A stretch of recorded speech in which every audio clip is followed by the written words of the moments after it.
Bom dia, Eu sou Dominique e eu sou Ana Luísa. e esse é o Jornal Mais História. O primeiro reinado. O primeiro reinado é a fase da história do Brasil que corresponde ao governo de Dom Pedro I, o primeiro imperador do Brasil.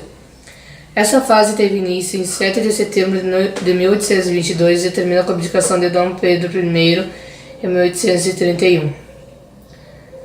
O governo de Dom Pedro I teve muitas dificuldades em consolidar a independência, pois no primeiro reinado ocorreram muitas oposições políticas e revoltas regionais, que eram a resposta da população que não aceitava o governo de Dom Pedro I.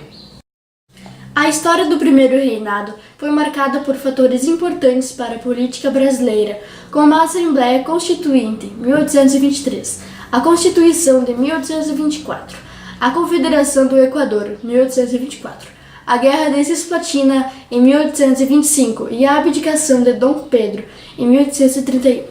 No ano de 1822, Dom Pedro I já havia convocado a Assembleia Constituinte, mas somente se reuniu em 1823.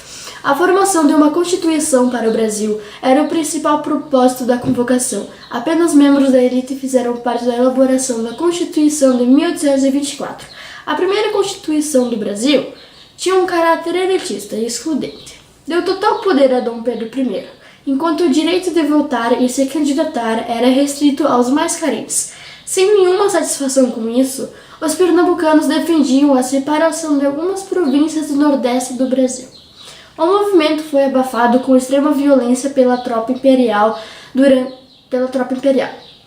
o primeiro reinado, outro fato importante na história do Brasil foi a Guerra de Cisplatina, em 1825. O conflito iniciou-se quando um grupo de dirigentes da província Cisplatina declarou a separação do Brasil e a sua incorporação à República Argentina.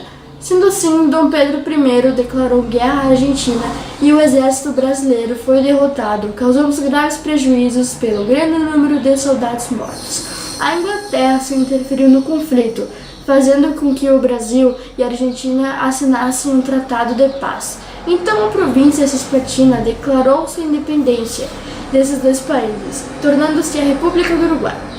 Ao longo do primeiro reinado, Dom Pedro I começou a desagradar a elite, pois criou uma constituição que iria atender seus próprios interesses autoritários. Além disso, a Confederação do Equador e a Guerra de Cisplatina resultaram em grandes gastos para a economia brasileira e vários números de mortes. A renúncia de Dom Pedro I aconteceu em 1831, tanto pela pressão política que sofria, tanto pela tentativa de segurar os direitos de Maria da Glória, sua filha, pois com a morte de Dom João VI, a coroa portuguesa iria por direito a Dom Pedro I, que escolheu abdicar o trono português favorecendo a filha, e deixou o trono brasileiro para seu filho Pedro de Alcântara, que na época tinha apenas 5 anos, e assim terminava o primeiro reinado. Constatamos várias semelhanças e pequenas diferenças de problemas recorrentes em ambos os períodos no primeiro reinado e nos dias de hoje. O imperador Dom Pedro I enfrentou reações de políticos e do povo pelo seu autoritarismo e pelos gastos com a manutenção do império.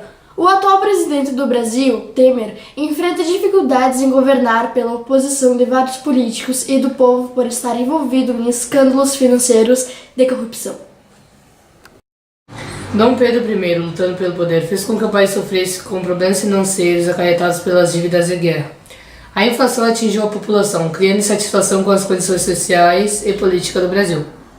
Com o governo atual, o povo está insatisfeito pela corrupção e pela desigualdade social, que gera violência e a falência do sistema de educação, saúde e segurança.